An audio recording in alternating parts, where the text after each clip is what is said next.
दोस्तों, क्या आपने फैक्ट्री में सिक्के बनते देखा है? और किस चीज से बनते और किस जगह बनता है आपको पता है? तो आज हम सिक्के को फैक्ट्री में कैसे बनाया जाता है इसके बारे में बताने वाले।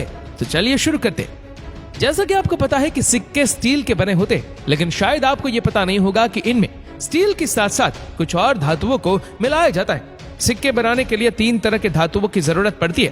पहला स्टील, दूसरा निकल और तीसरा आयरन। अब इन तीनों धातुओं को अच्छे से पीस लिया जाता है और फिर ले आया जाता है फैक्ट्री के इस हिस्से में, जहां पर ये तपती भट्टी मौजूद होती है। अब इस भट्टी को देखकर आप तो समझ गए होंगे ना कि अब आगे क्या होने वाला है। जी हाँ, इन धातुओं के मिक्सचर को इस भट्टी के अंदर डालकर अच्छे से पिघलाया जाने वाला है।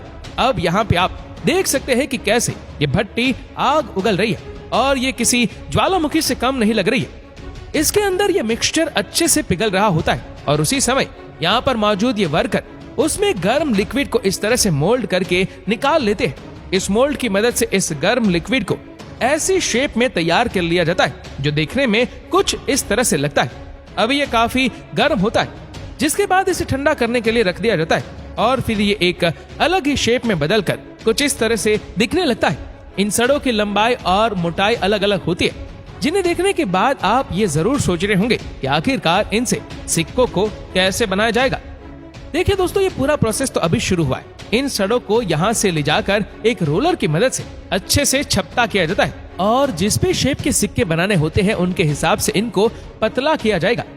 इसे करने के लिए सबसे पहले यहाँ पर इस रोलर में इन लंबी लंबी सड़ों को एक तरफ से डालते हैं और फिर ये रोलर अपना काम दिखाना शुरू कर देती है। और धीरे धीरे यहाँ पर आप देख सकते हैं कि जब ये चढ़े बाहर निकलते तो कैसे एकदम पतली हो चुकी होती है।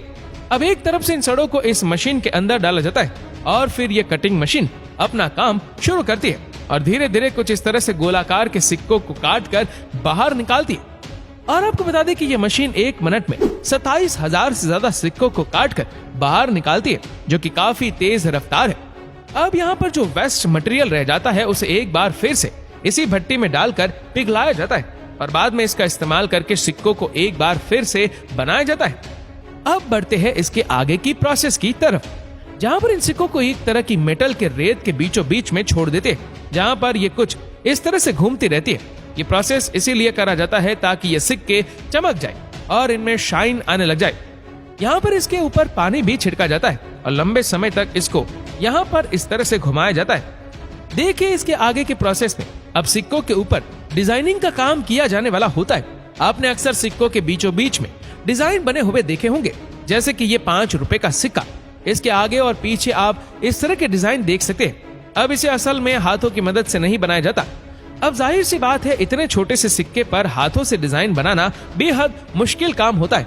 इसीलिए इस काम को करने के लिए हाई टेक मशीनों का इस्तेमाल किया जाता है। तो आइए हम आपको दिखाते हैं कैसे इन सिक्कों के ऊपर डिजाइनिंग करी जाती है। अब यहाँ पर मौजूद इन कंप्यूटर की मदद से सबसे पहले 2 तरह के डिजाइन बनाए जाते हैं, एक नेगेटिव डिजाइन और दूसरा पॉजिटिव डिजाइन। अब यहाँ पर कंप्यूटर की मदद से इन सिक्कों के डिजाइन को तैयार करा जाता है और फिर अप्रूवल के लिए गवर्नमेंट के पास में भेज दिया जाता है, जहाँ पर गवर्नमेंट इन डिजाइन को अच्छे से एनालाइज करती है और अगर ये सही लगते तो इसे अप्रूव भी कर लेते। अब अप्रूवल मिलने के बाद फैक्ट्री में इस डिजाइन को सिक्कों के ऊपर पंच करने का प्रोसेस शुरू किया जाता है। अब अभी यहाँ इसे पंच करने के लिए इस मशीन की तरफ लेकर जाया जाता है, जहाँ पर यह मशीन कुछ इस तरह से इन सिक्कों के ऊपर उस डिजाइन को पंच करती रहती है। इसके बाद ये कुछ इस तरह से दिखने लगता है। अब देखिए, इस मशीन का नाम होता है डाई मशीन। यहाँ पर सबसे पहले इन सिक्कों को लाकर इस मशीन के नीचे रखा जाता है और फिर यह मशीन पंचिंग का काम करती है। यहाँ पर एक तरफ सिक्के का फ्रंट साइड पंच हो रहा है तो दूसरी तरफ सिक्के का बैक साइड प्रिंट हो रहा है। अब यह मशीन इतनी ज्यादा फास्ट होती है कि 1 मिनट में लगभग 720 सिक्के प्रिंट करती है और ये पूरा प्रोसेस हो जाने के बाद फाइनली ये सिक्के बनकर तैयार हो चुके होते और फिर इन्हें रिजर्व बैंक ऑफ इंडिया में भेजा जाता है। तो दोस्तों, कैसा लगा सिक्के बनाने का पूरा प्रोसेस? कमेंट करके जरूर बताना।